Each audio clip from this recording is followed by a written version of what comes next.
कृष्णा भाई का स्टाइल ऐसा है कि मेरे ख्याल से तब तक लोगों को समझ नहीं आएगा जब तक लोगों को हिप हॉप समझ नहीं आएगा। जो है ना, जो चीज़ समझ नहीं आती उसको ये लोग चीज़ ही नहीं कहते सभी। Very simple. कृष्णा ही बहुत परे लिखता है सोच से, बहुत ही। जो उसकी 14 साल का जो बनवास है ना, वो दिखता है। लोगों के अकॉर्डिंग अपने आप को चेंज नहीं किया गया और आज उसने लोगों को कन्वर्ट कर दिया। कृष्णा स्टाइल सही म्यूजिक बनाता है। Krishna's story isn't about overnight fame. It's about precision, patience, and consistency. I mean, imagine how uncertain future of hip-hop was, but he literally stood by it, building and shaping Indian hip-hop for 15 years straight. For years, he built a reputation few could touch. He wasn't the loudest, the flashiest, or the most viral, but he was meticulous. Every bar, every rhyme, every flow calculated. That discipline carried him through his rise, through every diss, every feature, every project that reminded the scene. This is skill you cannot ignore. I mean, I am not dick riding, but seriously, you couldn't have imagined Desi hip-hop without Krishna in 2022.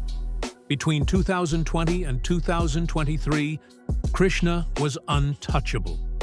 Every drop, Say My Name, No Cap, Blowing Up, Fall Off, reminded people that lyricism could still dominate. He wasn't chasing Instagram trends, he was chasing perfection. When others built hype, Krishna built impact. His name carried a weight few could question. For almost a decade, no one could match his control over syllables, rhyme patterns, or delivery. He was consistent, calculated, precise. But over the last few years, something changed. Not in his skill, but in how the world around him started to move. The last 2 years have been different.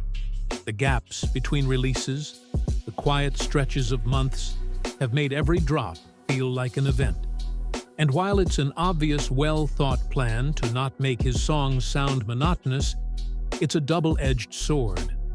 On one hand, those quiet periods give him space to craft, to refine, to return with work that still matches the technical level he set for himself.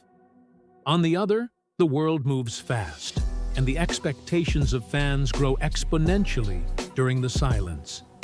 By the time he releases, every ear is listening for perfection, and even a master can feel off against the weight of anticipation. In today's landscape, there are many lyricists rising, hungry, sharp, consistent.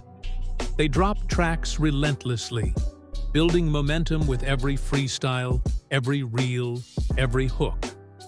They chase bars, they chase attention, and they chase relevance.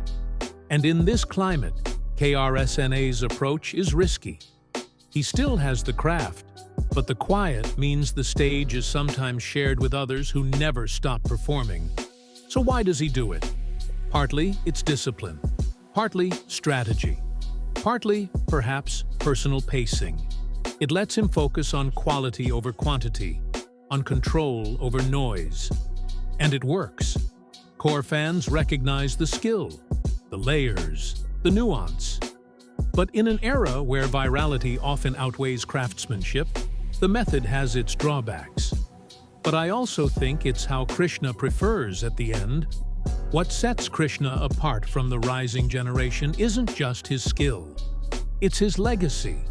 It's the standard he set for what Indian rap could be. It's the depth of thought, the structure of his verses, the commitment to lyrical integrity. Others can match bars, but few carry the same weight, the same history, the same discipline. The question now isn't whether Krishna can still deliver. He can. It's whether the world he helped shape still moves the way he moves, and whether the silence he cultivates amplifies his voice or buries it. Because in the end, being great is never enough. You have to arrive at the right moment. And KRSNA's challenge is finding that balance between silence and impact, between perfection and resonance. It's a delicate path, and only time will tell whether it leads to resurgence or decline. Subscribe to my channel for more such videos.